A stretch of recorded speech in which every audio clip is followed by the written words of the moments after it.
What's going on, everybody? Welcome into a special Friday night edition of Bills Chat Live. I am Josh McCarty. With me on this AFC Championship Friday night is Luka. Luka, how the heck are you doing? I'm doing good. I'm glad it's not negative degrees like it was earlier this week outside. It's a nice warm, I don't know, it's in the 20s last I checked. I'm doing good, though, on this Friday evening here as we're sitting down to record.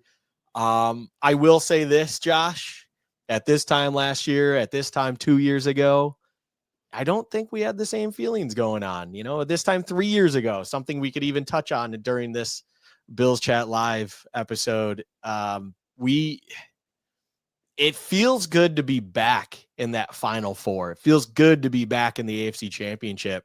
And we get to sit here, and I made a comment in the one Discord we're in where I was flooded with notifications of different podcasts, different content, things that I follow that were all mock draft 1.0 and stuff. And yet here we are still with football on the table as Bills fans. It's a fun time. It's a fun time to be a Bills fan. It's good to be back in this AFC Championship fold with just one game holding us back from getting to that one place that as Bills fans we've craved for so long getting back to, and that is an appearance in the Super Bowl with the hopes of course, winning it. But we just got to get through that one pesky opponent that seems to always be the thorn in our side of recent. And we will get to enjoy that Sunday night. So I'm glad to be sitting here with you, Josh, so we can talk all things Mahomes, or what are we calling this? Allen Mahomes 9, the AFC Championship Edition Part 2. So it's good to be here. It is good to be here. Holy cow. What a week. And everybody feels it, right? I think there's a mixture of anxiety, and we survived Baltimore. That felt big. And boy, was that a survival. I want everybody to realize, first of all, Luke, I didn't even tell you this in our pre-show, that I am sacrificing for the greater good. I am wearing a red sweatshirt. Don't worry, there's a Bills logo on it. The reason why I am doing this is I went back and watched the tape, Luca. Sean McDermott would be proud. Last week on our live show, unbeknownst to myself, who I do dress myself, I was wearing a purple sweatshirt. And I looked back at it and I was like, whoops. That seems like bad form, but it worked. So I found the one Bills red hoodie I had, put it on for this one. It's the division championship from when they won in Denver in 2020. I went out and bought it right away. Luka, you put out a tweet from our podcast account earlier today, and I think this is where I want to start. Is this really an X's and O's game? Like if you're a Bills fan, and I'm assuming if you're a Bills fan, you're watching, or, if you're a Chiefs fan, whatever, we appreciate everybody watching for sure. I don't mean that snarkily or whatever. There's different segments of Bills fans, right? There's the younger crowd that maybe only was there for, 50% of the drought.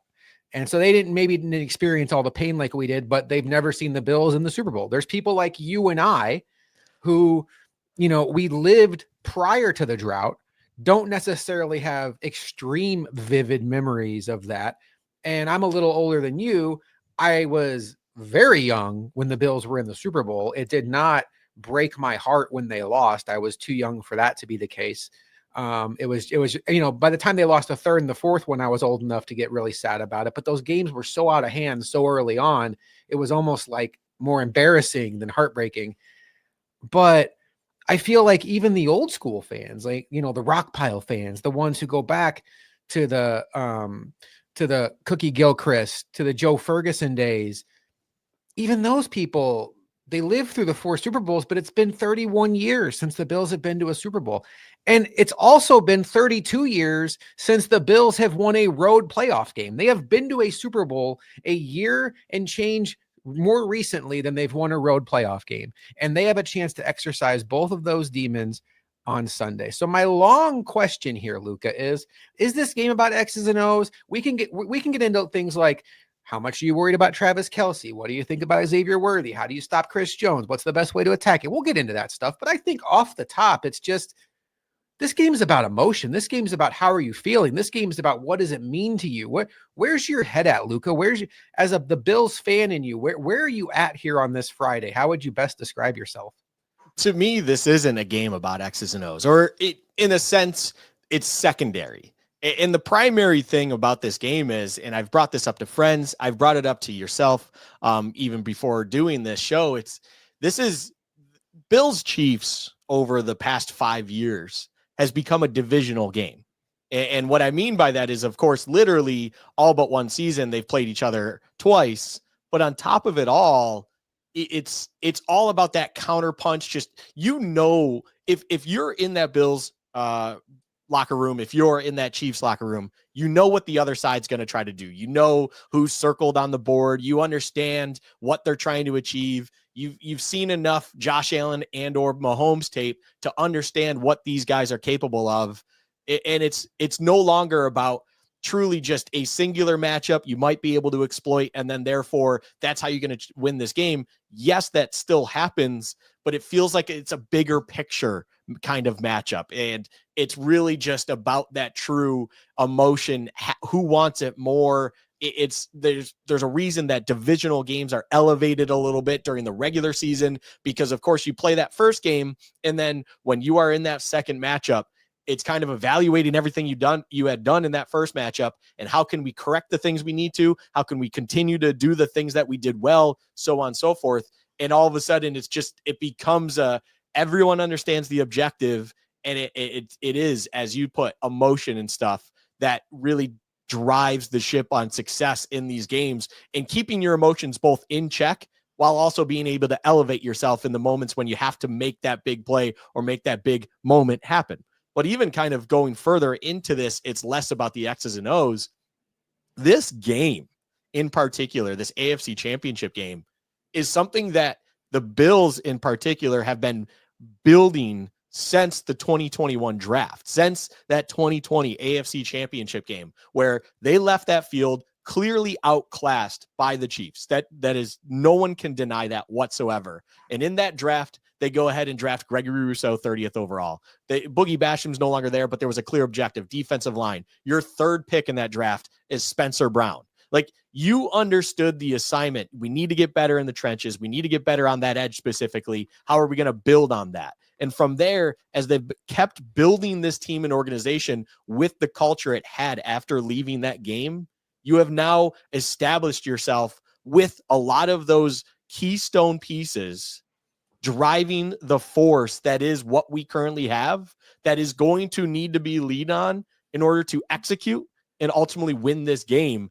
following that 2020 AFC Championship game. This isn't X's and O's anymore. This is truly just, from an organizational standpoint, this is the game that they have been waiting for since leaving Arrowhead after losing the 2020 AFC Championship, since we saw Diggs, who's no longer even with us, looking at the confetti rain down. This is that game. This is that moment. The divisional game matchups in the past, of course, were massive, but this is truly, to me, after a few years, after establishing what you drafted, what you brought in-house, this is that game. This is the moment. And this is make or break for kind of everything they've been building up to. On, has that been successful or not? Because even when you look at it from an outsider's perspective, if you listen to anyone else that's worth a shit, honestly, from the media perspective or anything, a lot of the points they like to bring up are things like the Bills have an incredible offensive line right now, bookended by their tackles, and one of those pieces are a draft pick I just mentioned. And then the tackle position for the Chiefs is where there is a potential problem for them, and here you are, and the keynote person that they always like to bring up is Gregory Rousseau, who's having a great playoff. It's like, you have these things that you've brought in, you've developed, you've matured, and all of a sudden have created a different style team than what you had in 2020, 2021, even 2022. Here we are now. This is the real machine that you've built up if you're Brandon Beane and Sean McDermott. And this is ultimately what you wanted to get back to that conference championship, to get back and get over the hump over these pesky Chiefs. And somehow destiny allowed you the opportunity to do exactly that in this moment, with just getting a win to get into the Super Bowl, to make that happen. It's no longer just kind of, here's the key matchups, all that stuff. It's simply bigger than that. I'm not trying to sit here and act like it's the biggest thing in the world and it is its own Super Bowl. But at the same time, I think this tells a big story on what they've been trying to do for years now. And this is perfectly for them, for Brandon Beane and McDermott, in my eyes, more specifically. This is that crown jewel moment. This is everything you've been telling us, is this is going to be successful because this is the vision, and here we are. Now prove it to us. Now show us as Bills fans why you did everything you've been doing for years now to get back here and get over that hump that you believe it can achieve for you. I don't want to take anything away from the Commanders or the Eagles, and I'm certainly not doing that. One of those two teams is guaranteed to be in the Super Bowl and be the opponent for whoever wins this game. But I think, to your point, much like the Colts and the Patriots from the early 2000s, the Chiefs do feel like the final boss here. It feels like this is the boogeyman that has kept you from reaching your goals in the past. And you're right, Luka. The stakes do feel different in the AFC Championship than the divisional round. Last year, for as much as that game stunk, there was a large contingent of us that realized that had the Bills instead scored a touchdown on that drive, or Tyler Bass makes that kick and they win in overtime, you still had a massive mountain to go over the next week in Baltimore to even make it to the Super Bowl. 13 seconds, if it goes your way, you still have to go through the Bengals to get to the Super Bowl. This is a trip to the Super Bowl on the line. And should the Bills get it done, I think for many of us, let me think about this. Even if you're of a certain age, for many of us, given the backstory, I think you can make the argument it's the biggest win in franchise history. And I understand there's a 51-3 victory over the Vegas Raiders. At the time, they would have been LA Raiders, right? Yes. The LA Raiders in the 90 AFC Championship. And, as you go on, there was a really fun, cool AFC Championship win on Miami's field 2 years later.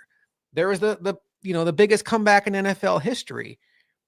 But none of those scenarios were against the boogeyman. This is the boogeyman. This to me is as close as you could have gotten in the 90s to beating the Dallas Cowboys in a Super Bowl without it actually being for the Super Bowl.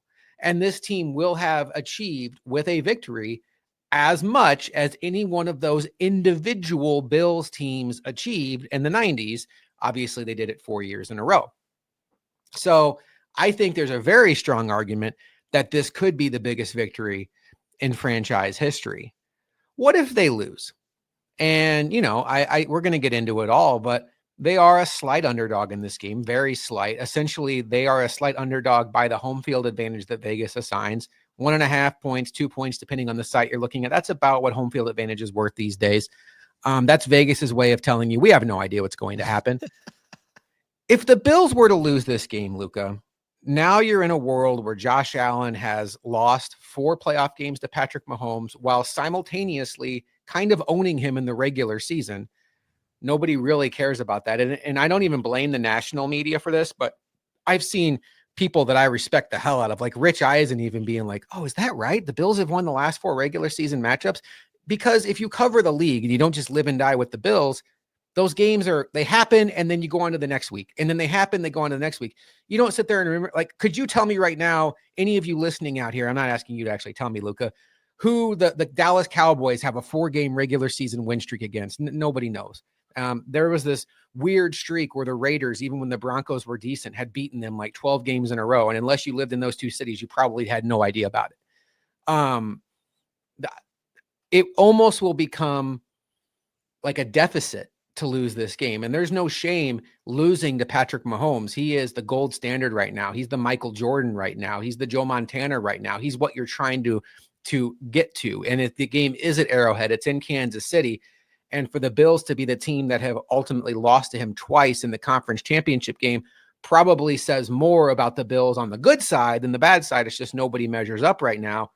But what does it do, Luka, if they lose? I think there's a lot of fans that would like to say, it was a rebuilding season, $30 million on Stephon Diggs. We weren't supposed to be here. We were underdogs last round against the Ravens. You all know the dance. You all know the talking points. But this is the opportunity that's in front of you. Vegas is telling you it's a coin flip game. Chances are it's going to come down to a handful of plays.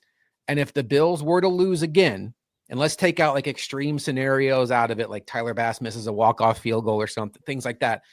What does it do? What does it do for the legacy of Josh Allen? What does it do for the legacy of Sean McDermott? What does it do to this season that I think has been such a positive from the moment they traded Diggs to where we're at now? It's been like, wow, really trust the process. They know what they're doing over there. How much of that do they lose with one result on Sunday? I really just believe it continues to build on a narrative that already exists. And it just simply is that Allen cannot surpass Mahomes.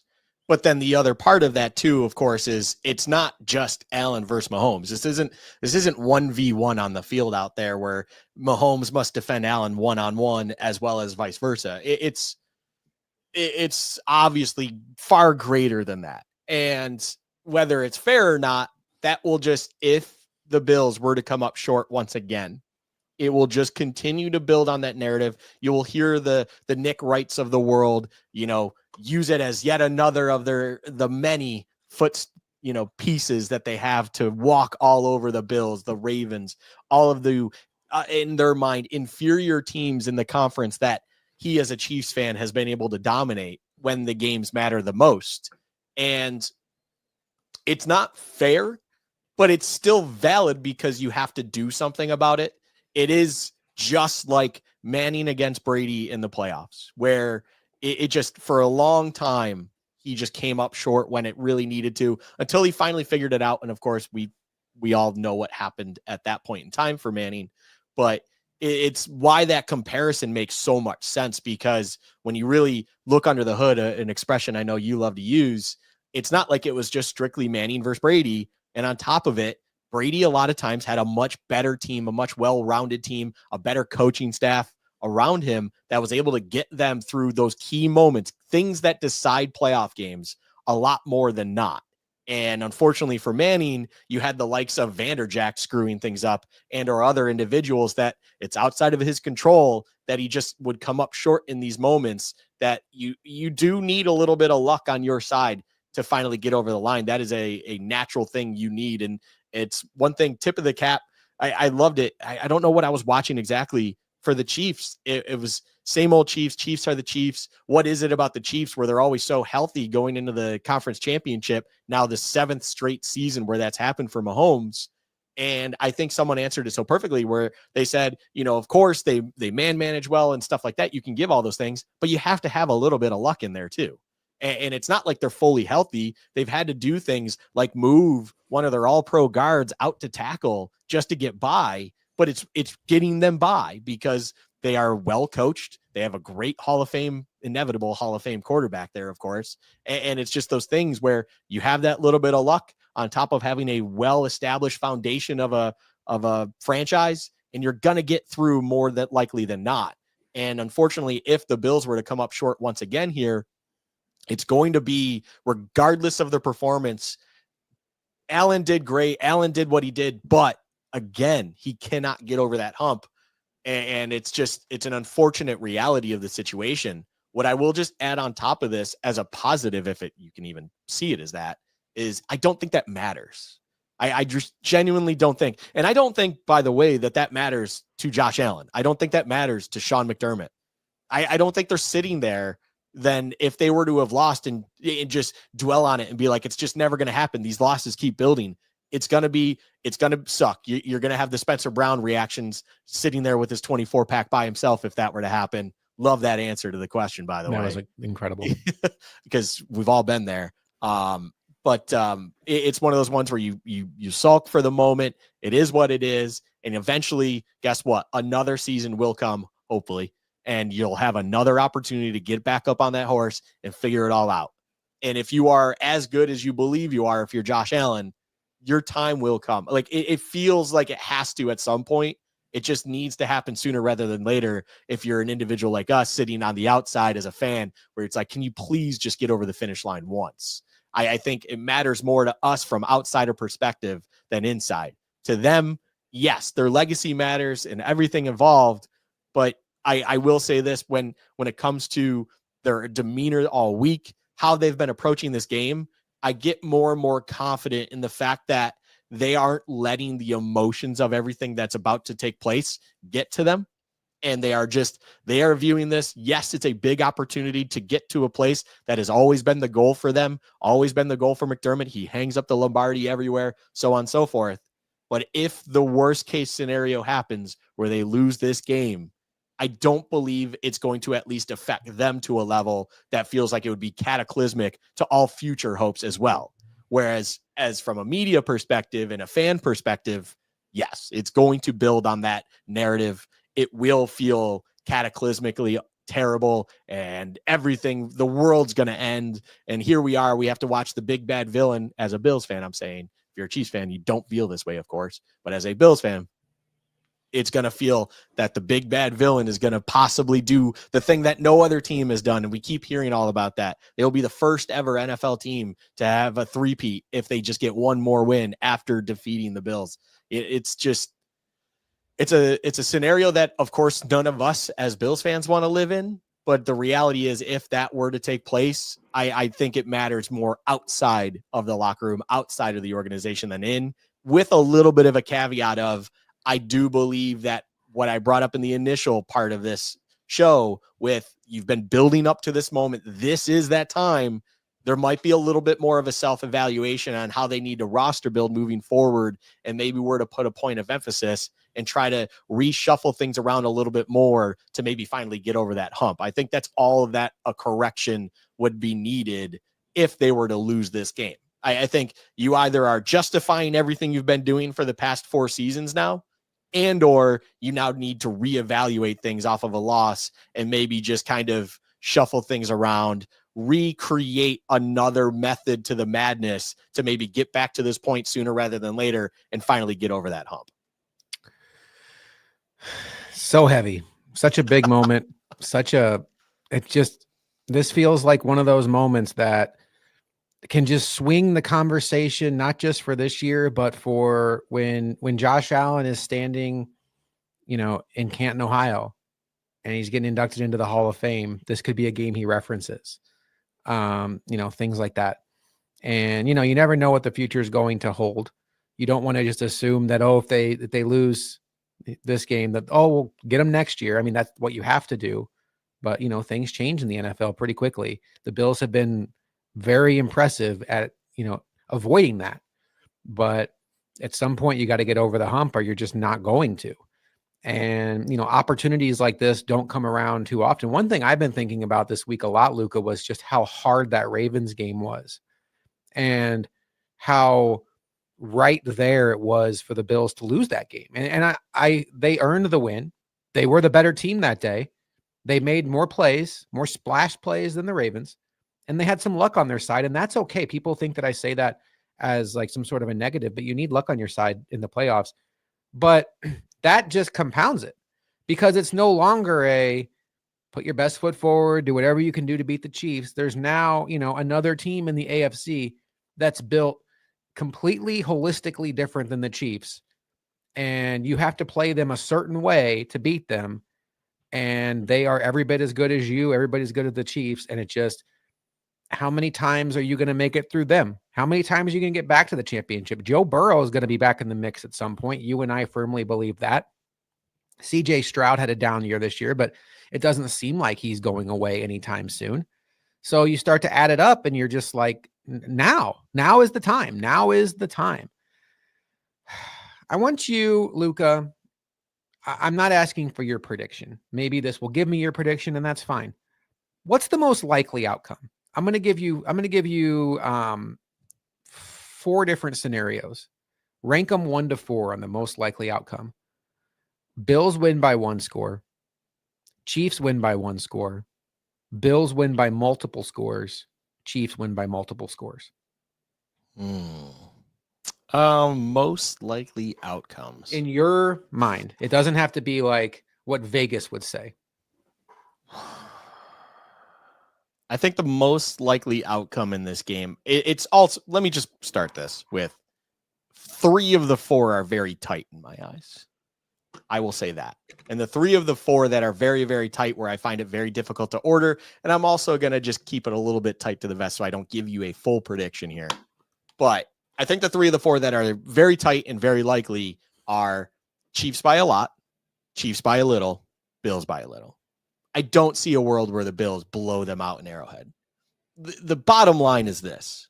You're playing in Arrowhead in a conference championship game where only 2 individuals have ever beaten Mahomes in this situation. The greatest of all time at this moment in time, Tom Brady, thanks to a little bit of luck in there, but he got it done. And then Joe Burrow.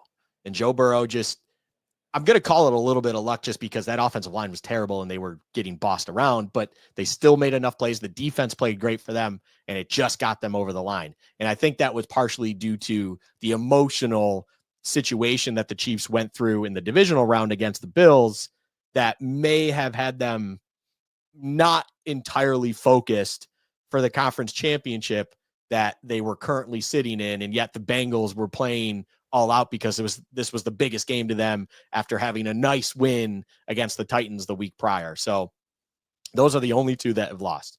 So in reality, how can you sit there, and both of them were tight games. So how can you sit here and go, there is a reality that the Bills blow out the Chiefs? Not saying it's impossible. The Bills have done that in the regular season, of course, by multiple scores. But I'm just saying of the scenarios, 3 of those 4 are much more likely and are very tight to each other compared to the 4th. That one outlier to me is the Bills by a lot. From there, if I were to look at those 3, it doesn't feel like the Chiefs are going to be sitting there blowing out the Bills as well. Just because in reality, this Chiefs team of last season and this season is not the type that goes in and wants to absolutely foot on throat, get you with everything they can over the top, underneath, dice you apart, and put up as many points as possible, as fast as possible. They are very meticulous. They want to get things done in a level that is both manageable from the clock and game standpoint, as well as efficient and effective to actually get the production they need to game in, game out. So it's realistically, I'd probably give the lean to a close game either side compared to the Chiefs blowout. But then again, I think the ultimate X factor is the Chiefs have been there, done it. This is their 7th straight in the Mahomes era.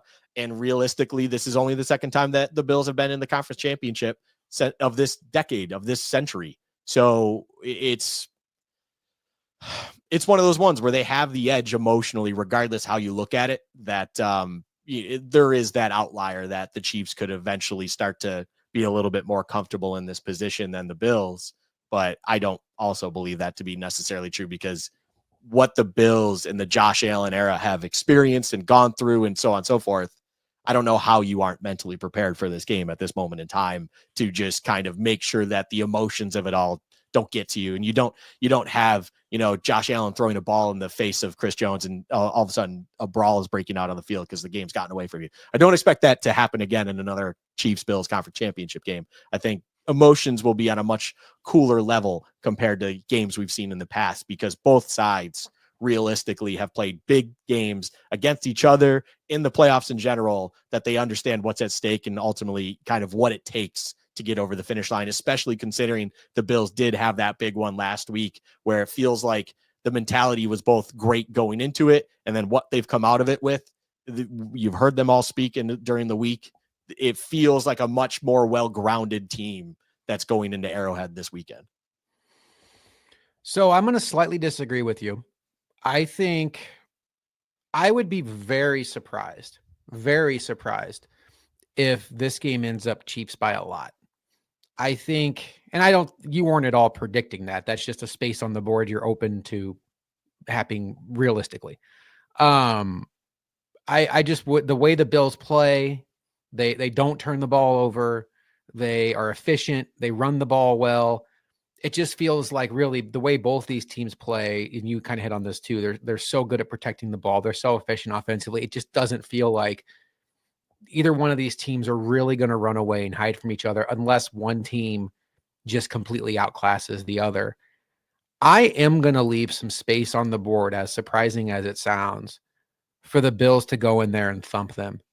And I'm not saying, there was a guy that called WGR yesterday that predicted the Bills were going to win 47-14 or something like that. No, that's sign me up. I would love every minute of that. But what I can see is I can almost see a scenario playing out, maybe somewhat similar to the Ravens game last week, where the Bills go into halftime with a 2-score lead. But unlike the Ravens game last week, they continue to do well. and the Chiefs are going to get theirs. And for the majority of the second half, it goes Bills by 2 scores, Bills by 1 score, Bills by 2 scores, Bills by 1 score. So you're nervous, but you never get the feeling that they're in imminent danger. I think the Bills match up with this team incredibly well. I'm not, from an X's and O's standpoint, and I know that's not really what we're doing tonight. If that we all know the problems, and I want to talk a little bit about Kelsey here in a little bit, but X's and O's standpoint, the Chiefs don't scare me nearly as much as the Ravens did. I think this is much more of a straight up game. I recognize the fact that they might have the best quarterback that's ever lived at quarterback, and maybe the best tight end that's ever lived at tight end. And, maybe if a couple more of these seasons go by, the best coach that's ever lived in Andy Reid. I'm not ready to put him there yet, but I just look at what the Chiefs do well, what the Bills do well. I think that the Bills are really set up to give this Chiefs offense some problems. And I think for the first time, Luka, in Josh Allen's career, I think there's a world where Steve Spagnuolo has no idea what to do. Because what have we seen out of Steve Spagnuolo against Josh Allen? It's, we are going to force you to be patient. We are going, and whenever things starts coming off the rails for us defensively, we are going to gas you up with a blitz. And this year, Josh Allen is absolutely deadly against the blitz. And it's not like you blitz Josh Allen and he hits Mac Hollins for a 60-yard touchdown. No, you blitz Josh Allen, he dumps it out to Shakir, and Shakir gets a first down, and they just keep it moving. It's like the blitz never even happened.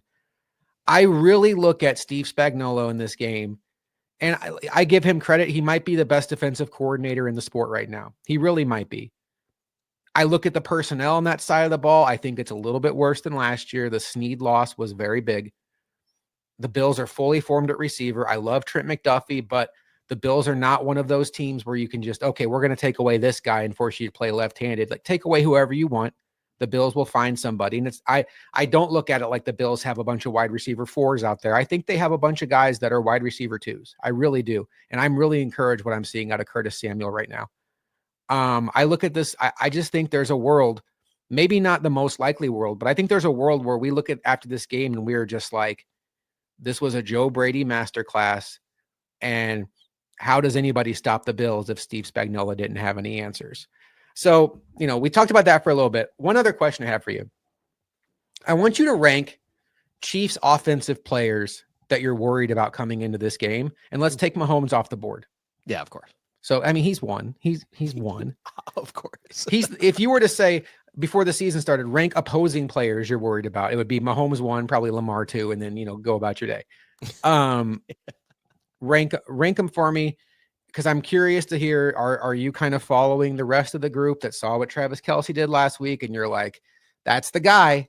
Or is there somebody else that really, like, where your head's at? So I'm curious about where you're at in this discussion. Travis Kelce is the machine. And I think last week, at least for anyone that had a question of it, should have absolutely showed you why that's the case. Now, is it as frustrating to you as it is everyone else that it's like, how the hell are you leaving a future first ballot Hall of Famer 15 yards wide open in the dead middle of the field? If you're, yes, of course. But I think, one, it's of course just bad awareness by the Houston defense, but then also there is a craftiness to Kelce's way that's made him what he is. You don't just trip upon being the second greatest playoff receiver statistically of all time, with the ability that if he were to have a great day a great day Sunday, and then they were to win and make the Super Bowl, and then he has a great day in the Super Bowl, he could technically be over top Jerry Rice in every playoff statistical category. That is not out of reason. It's an absolutely crazy thing to think about. And you don't just fall upon that. You understand your assignment. You obviously have a great synergy with your quarterback, of course. And then you just situational awareness, understanding what you're looking at in front of you, and able to maximize your production with whatever you're trying to achieve as a pass catcher. That is Travis Kelce. But then Travis Kelce on top of it is the engine to everything, of course, because that is going to be Mahomes' guy. And from there, he also naturally is going to open up everything else for all the outside receivers, even probably do a little bit for you in the run game as well and help Pacheco or anyone else in the run game. I just think there's a reason though as well. I think the Bills understand that because you hear people that are trusted that evaluated what happened week 11 for the Bills. Now that's regular season compared to playoffs, but there were moments like one of the interceptions that Mahomes threw in that game. Mahomes locks in on Kelsey. The coverage assignment understood exactly what to do in that moment of making sure you take away the first read. That is Travis Kelsey there. And then from there, Mahomes had barely enough time to get a ball off, let alone try to do anything with it. And he sails one, it's intercepted. That's the power of understanding that Travis Kelsey is the engine to make things go.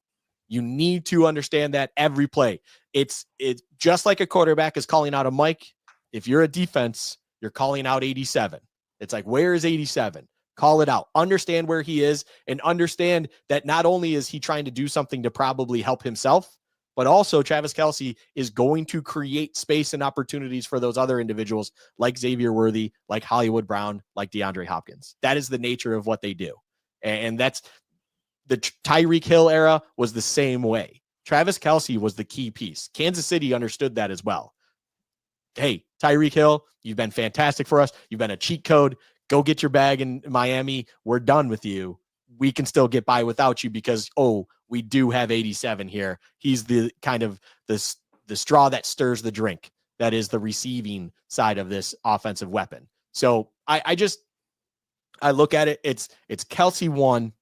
And then after that, at this point in time, my worry is just it's Xavier Worthy only because he is truly that gadget that you can expect Andy Reid having at least 5 to 10 plays going into this game that he would love to utilize him for. I would absolutely imagine whether that means he's actually getting the ball in those 5 to 10 plays. I don't necessarily mean that is the case, but he is going to be the sole focus of drawing the attention of the defense for whatever reason, and then therefore creating something for them. He is going to stir that drink in that capacity. So it's weird too, because I believe last year, if we were to gone into going into that game, it would have been Pacheco too. And I think that shift has been there where Pacheco's been less effective. I think part of that is also due to the left side of their offensive line. It's not nearly good enough to run block like it can when Tooney's inside at that left guard position. But overall, Pacheco himself has been a little bit off. And therefore, I think Worthy is just a slight notch ahead of Pacheco on the worry factor in the second spot.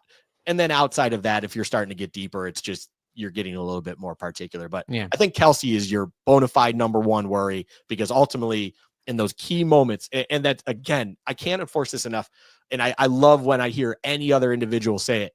The playoffs are not about, X's and O's and all that. It's about moments. It's about handling those things. There's a reason you see those greats like Tom Brady's, like Patrick Mahomes, all those individuals, they come out on top more than not because they understand moments. They understand when it's time to capitalize. They know how to make those 5-10 plays happen in the key situations that they need to get over the finish line.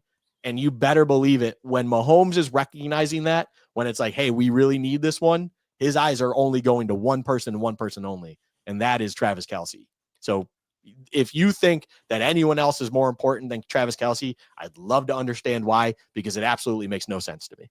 So I have a little bit of a different opinion. I'm with you 100% on Pacheco. I think we're sharing a brain there. I think I speak for you when I say we both love the player. He's not high-end Isaiah Pacheco right now. He's coming back from an injury, and it just doesn't look right. There's really real talk in Kansas City right now. Would they be better off giving the ball to Kareem Hunt, who looks like he's running out of gas? So I'm at a point where I would, almost dare the Chiefs to prove they can beat me running the ball with their offensive line the way it is. I thought old PFF, Sam Monson, on his podcast, he's now with 33rd team, said it best about the Joe Tooney move to left tackle is they took one of the top 5 guards in the sport, and they moved him over to left tackle, and now he's like a below average left tackle. And now they have Caliendo in, who's barely playable at guard. But it's a sacrifice every team would make, because if you can hide a bad guard, you can hide a bad guard by shifting the way your line blocks a lot easier. If you have a left tackle that can't function, your offense is sunk. So I get why the Chiefs did it. I applaud them for doing that. But the fact remains, this team was, and I say was, the best interior offensive line in the sport, all due respect to the Lions. And now I think across the board, they're a largely average offensive line when you add it all up. So all that mixed in, I would say Pacheco. Now here's why I am not living in a Travis Kelce fear bunker, fully aware of what he did last week. One, you mentioned how frustrating it is to watch Chiefs games and how wide open he is. And I share a brain with you. I will say, I think a lot of that is Mahomes. I think Mahomes utilizes his eyes as well as any quarterback that I can remember ever playing the sport. And him and Travis Kelce are sharing brains. And the Texans were not ready for it. And Mahomes just manipulated their zones, spread them out, exposed them, yada, yada. I give the Bills, because of the point you made earlier in the show about this feeling almost like a divisional matchup, how well these teams know each other. I give the Bills a massive advantage over the Texans in that regard, because this is not new territory for them. This is not new opponents for them. Two, I will say this, if you're thinking back, well, I remember Travis Kelce dancing all over the Bills' grave last year in the playoffs. Yes, you do. But, Matt Milano did not play in that game. Terrell Bernard didn't play in that game. They were taking linebackers off the street, literally playing in that game. And, we don't have to rehash the injuries. This is supposed to be a happy show, but I do like the Bills' chances of slowing down Kelce with Milano and Bernard out there. But the third point, Luka, is Travis Kelce is definitely a playoff gamer. He I think, is the most reliable pass-catching weapon on the offense. But in 2024, he had 8.4 yards per catch, which is by far the lowest of his career. So I understand he's going to get his. I understand there's going to be probably multiple third downs where you feel like the Bills are going to get off the field, and then Kelce Mahomes magic happens that extends the drive. But what I'm ultimately not going to overextend myself to stop is the 8-yard passes to Kelce when Hollywood Brown is back, Worthy is back. I don't respect their running game. I can't afford to give up anything cheap and deep. If you want to bring in the Cole Bishop point, the rookie who could fall for some Andy Reid eye candy, that could go into this as well. I think what the Bills have to avoid in this game are the one-play touchdowns to Worthy and Hollywood Brown, who can absolutely wreck a game, change a game with one play. I am living with the Kelce piece of this, understanding fully on 3rd and 8, double team Kelce. Make Mahomes complete a pass to Hollywood Brown and Worthy. On 3rd and 8, you're not getting the ball to Travis Kelce. Like, that would be my mindset. But on 1st and 10, my attention is, hey, Cole Bishop, hey, DeMar Hamlin, don't let those two speedsters get behind you. If Kelce gets open on Milano and Bernard, will line up and play the next down. That's where my head's at, Luke. I don't have any kind of brand new, magical stat on Kelce that says, actually, he's washed. I respect him as a very good player, but I don't want to see the Bills, like we did last week about the Ravens, reconstruct their entire defense to take away Lamar Jackson or Derrick Henry. I don't think that's necessary here. I think you live with what Travis Kelce does on the non-money downs. You try to take them away as best you can on the money downs, but you don't give up the cheap, deep plays to the two speedsters. I agree with you wholeheartedly on that. And I hope from what I was saying, that wasn't exactly, I'll live with that. It's like, no. I think the point that even kind of drives off of what you're saying is the Bills can go back into their comfort zone. They can go right back into where they know they run the best and where they're the most efficient.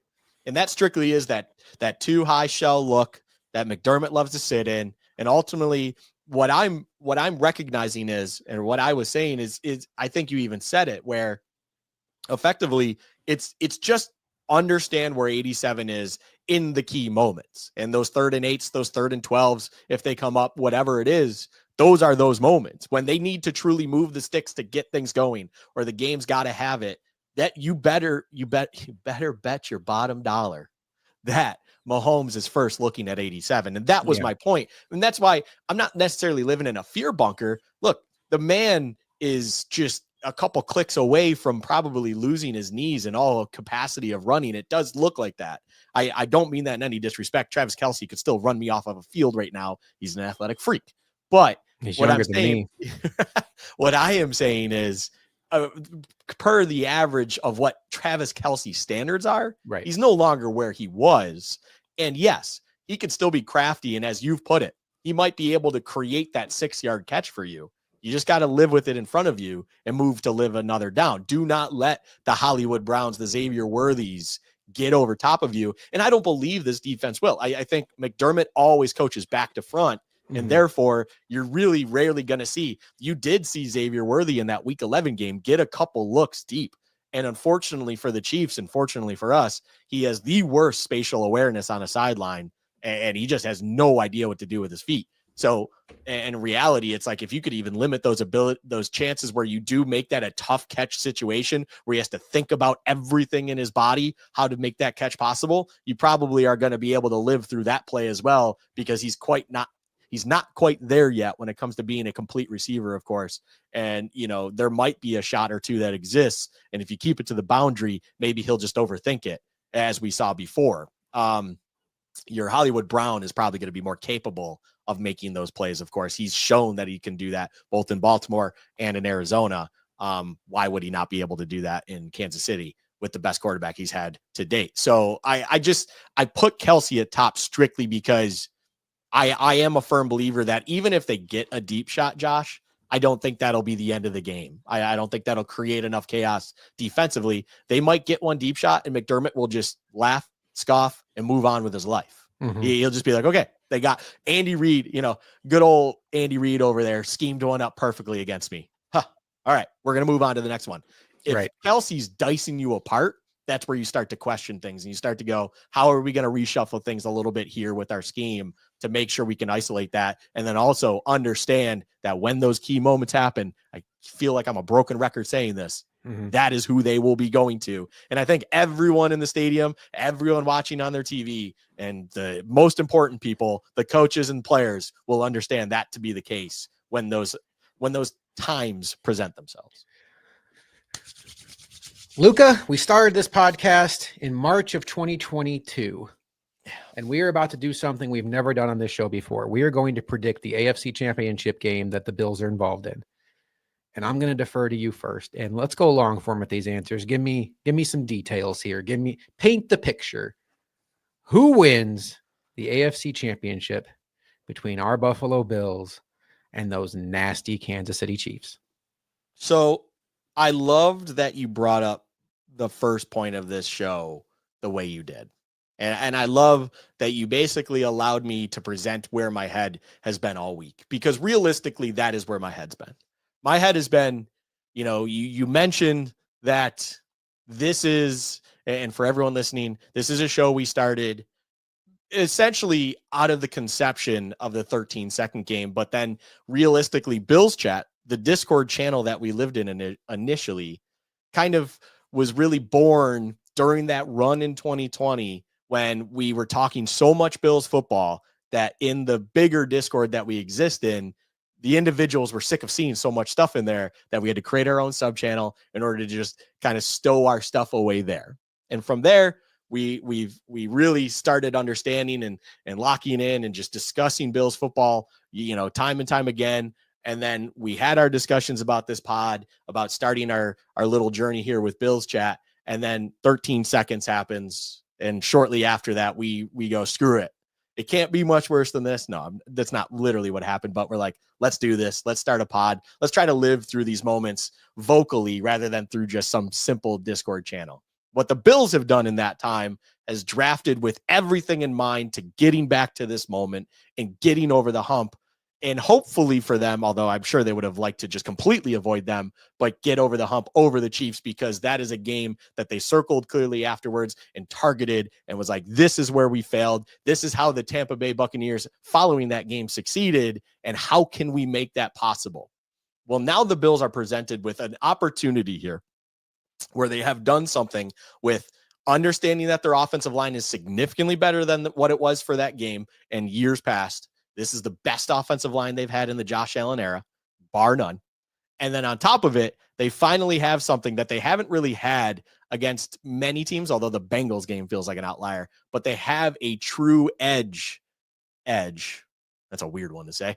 They have an edge at edge when it comes to the edges versus the tackles. That is truly what we have now. And if there's one way to disrupt everything with Mahomes, if it's a proven formula, you have to win that every snap, every down.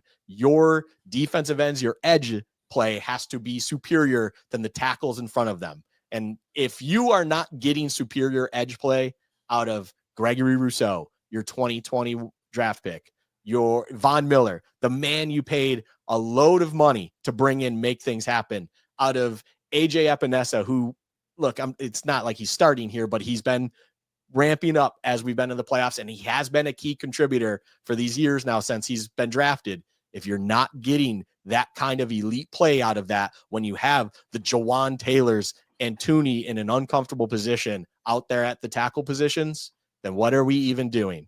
And finally, you have built a defense that matches up for what it feels like on paper, exactly like how you want it, with the offense in front of you. You have everything where we just talked about, where you can live in your comfortable place defensively to match up against Mahomes. And you also have the X factor that is the edge play against tackles, that you should be able to control things and not let Mahomes break things and do the things that he can do best and make Mahomes magic possible. And then on the flip side, I loved your point about, Allen might finally be, he is undefensible. You cannot devise a scheme that can defend Josh Allen. And the reason for that, though, is because the supporting cast around him is unpredictable. And what I mean by that is you don't have your Diggs as a clear circle. You don't have just one or two pieces that can break a game and everyone else is just a bunch of box of scraps. You have a lot of role-playing players out there that can all contribute in their own right and make things happen. And, oh, by the way, one of the most dynamic athletes on offense outside of Josh Allen is that guy in the backfield in James Cook, who they can run down your throat thanks to that offensive line I brought up before. It's a long-winded kind of situation here. You asked for it. I'm giving it to you. My prediction for this game is a Bills win. I believe the Bills actually do go into Arrowhead and win this game. And I'm going to tell you right now, I've gone back and forth on this about 5 times this week, but I believe that the Bills will come out on top. I believe they will win this game. I believe it will be a 1-score game, but it won't be by a couple points. I believe the Bills will win this game 32-26.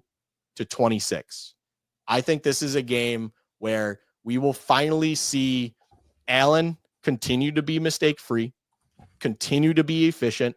Joe Brady, I do believe in right now, is probably going to earn himself the New Orleans Saints head coaching job after this game. And realistically, I think McDermott and Bobby Babich can sit there and have at least what they want to do and achieve work, not necessarily to perfection, because Mahomes is still going to make things happen. You better believe it.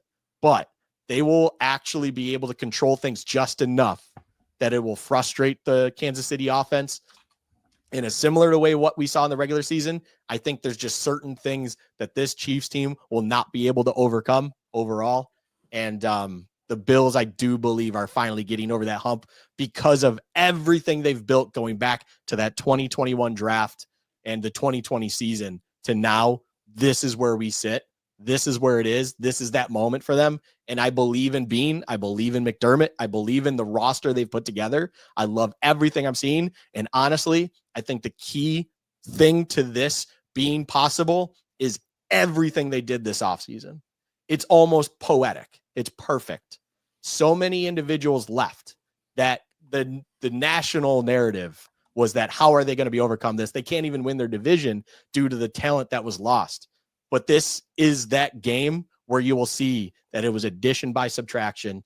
And this is how they figured out the winning formula. And I love that you hear individuals saying they are figuring out the Chiefs' way to win, because it really does feel like that. It's no longer about getting it to certain individuals. That's your path to success. No, the path to success is a multitude of things that you have in your bag. And this is a coaching staff and an organization that understands how to change things on the fly and make things possible and get it done when you need to. And I think that we will see an accumulation of all of that in Arrowhead, and they will be walking away with the victory, and we will be getting ready for a Super Bowl for the Bills against, I don't really know in the NFC. That NFC is a wild one, but Bills win 32-26. I think we will finally experience playoff win in Arrowhead. Would be so nice. When you said 32-26, I had to go back and look because the ending in the 2 and the 6 was that the 13 seconds final score? It was 42-36. So I was right church, wrong pew. All right. one down, one to go. There's a lot of matchups in this game. There's a lot of reasons to think that either team will win. Ultimately, though, there was a point this week, Luka, where I was thinking, God, I think the Bills are going to blow them out, and not by 30, but I was just like, I think this has the recipe for one of those games where the Bills are the better team, and it's obvious to everybody who watched the game. And there'll be scary moments, but by the end of the game, it's almost just like we get to enjoy the second half of the fourth quarter. But I'm not there. I think we kind of know how this is going to go. In the last 5 minutes, we won't know who's going to win this game. It'll ultimately come down to a coaching decision, a missed or a made field goal, a decision to throw the ball to the end zone when you should be running clock, a situational awareness decision. And that's kind of how I see it. I'm going to give you an if-then statement. If the Bills win this game, then Ed Oliver had his biggest game as a Bill. And I don't mean statistically, because he's had multiple big games statistically, but this is the Taron Johnson meets Baltimore Ravens in 2020 game. This is Ed Oliver's moment. It's all there against Caliendo. And we've seen against the Lions, we saw it the last time the Bills played the Chiefs. When you get high-end Ed Oliver, he can be as good as any defensive tackles out there. He doesn't always play at that ceiling. The opportunity is there this week for Ed Oliver to play at that ceiling and really take over this game. I like everything you've said about Greg Rousseau in this game. I hear you on that. Here's my prediction. The score is tied. The score is tied 24-24. The Bills have the ball. And with 25 seconds left in their own end, Josh Allen throws a jump ball to Keon Coleman, who comes down with it over Trent McDuffie. We're exercising some demons in this one, folks. Just follow along here. And catches the ball at the Chiefs' 35-yard line. The Bills don't have any timeouts left. Josh Allen runs up to the line, and he spikes the ball with 18 seconds on the clock. Tyler Bass trots out and makes a 52-yard field goal right down the middle of the uprights. The Bills are kicking off, Luka, with 13 seconds on the clock. The Chiefs are down by a field goal. The new kickoff rules make it much harder to squib kick, by the way. Mm-hmm. So McDermott does what I would do in this situation. Kick it out of the back of the end zone. Don't play around with trying to get too cute with the landing zone and putting it on the 40-yard line.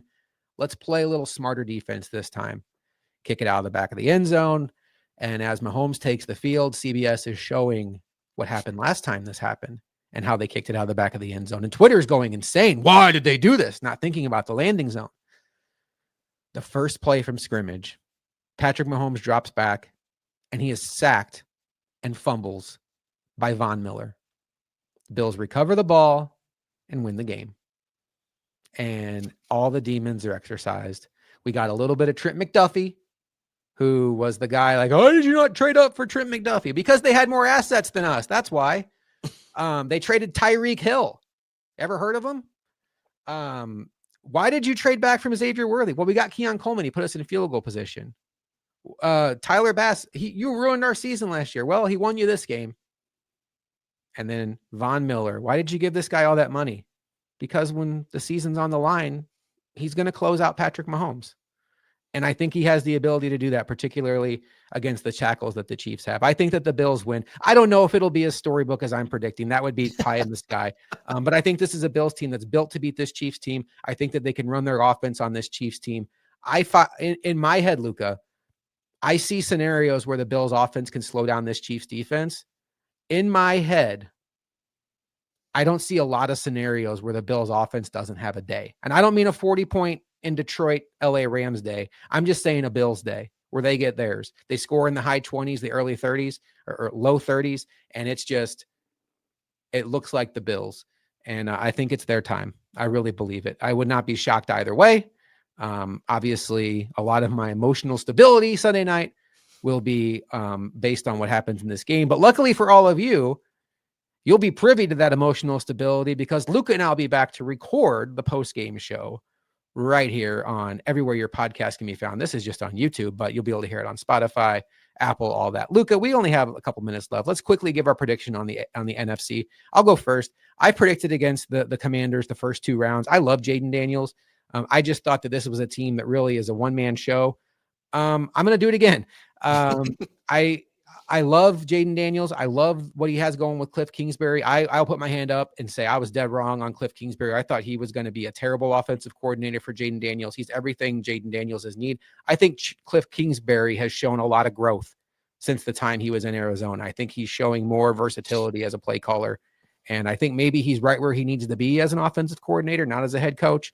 But kudos to them. Ultimately, though, I'm not trying to take away anything that the Commanders have done. They've had an amazing playoff run. Their fans should be absolutely over the moon excited. But when you talk about the 2 teams they've put up big points against, it might be the 2 worst defenses on 2 good teams that were in the tournament, and maybe 2 of the worst defenses in the league on goodish teams. And that's not going to be the case this week in cold Philadelphia against that front 7. And now that the Commanders are down Cosme, it just, I would love to see it. I mean, holy cow, would I love to see the Bills Commanders in the Super Bowl. I would feel great about that. But I can't with good conscience sit here and tell you it's going to happen. I think it's going to be the Eagles. And I think, Luka, the Eagles will win.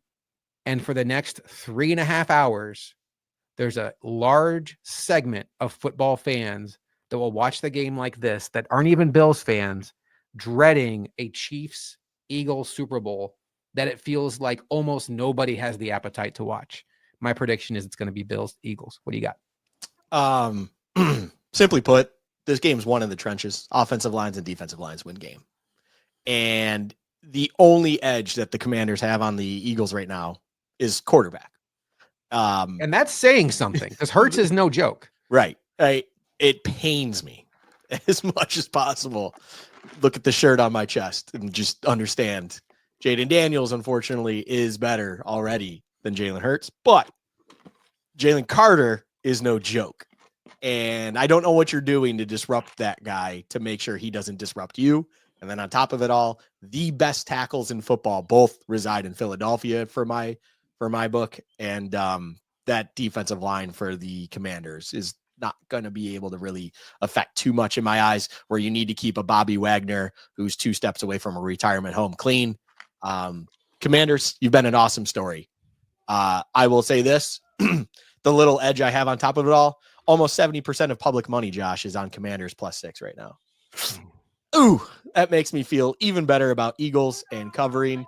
I think realistically, the Eagles will win 2 score. And yes, I'm with you on that. The world will be wanting the Bills to win because you will not want Chiefs-Eagles rematch. So yes, give me the Eagles. I'll say they win by 14. Look at that. You're a hot dog. You're coming in dressed like a hot dog. Yeah, I'm with you. I'm surprised the public money is on them. When you said Bobby Wagner, I wanted to check the injury report because I know he didn't practice this week. He does not have a designation coming into this game. He'll be playing. Yeah, everybody plays. We should mention really quickly, though, the Bills have already ruled out Taylor Rapp. Christian Benford is questionable in concussion protocol. He missed practice on. Thanks, buddy. Give me 1 second, okay? Thank you. He missed practice on Friday, but that was personal related, not related. We think, based on everything we know about the concussion protocol, he's progressing pretty well through there. And McDermott even said in his press conference today that Benford could be back as early as today or tomorrow. I would. You never want to guess with concussions. It feels irresponsible, but it sure feels like he's trending toward playing.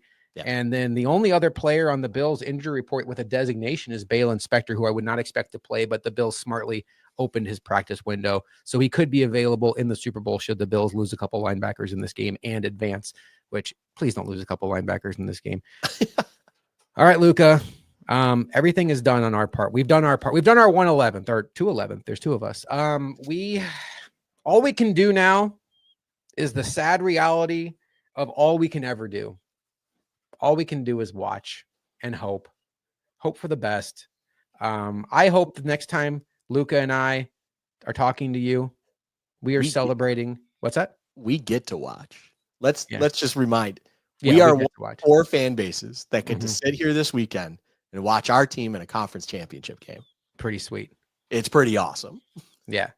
And the Bills are the superhero that the rest of the NFL is hoping can get the job done until they don't. And then they're the villain that didn't get it done. Now it's like, go Eagles. But enjoy the game. Hope for a win. Devin, are the Bills going to win on Sunday? Yeah, there it is, folks. There it is. The Bills are going to win. Luka and I'll be back to break it down Sunday night, Monday morning, where your podcast can be found. Wave goodbye to everybody, Devin. We're going to get out of here. Thank you for watching this special show. And then Luka, we haven't even talked about this. If the Bills are in the Super Bowl, we're absolutely putting out something next week, and maybe like a roundtable discussion with our guys. We'll have some Super Bowl content. Trust me. Like that's what we do this for. And hopefully Sunday is our favorite show we've ever done. Hopefully. All right, Luka. Fingers crossed. Go Bills. For Luka, I am Josh McCarty. And for Devin, we will see you next time on Bills Chat.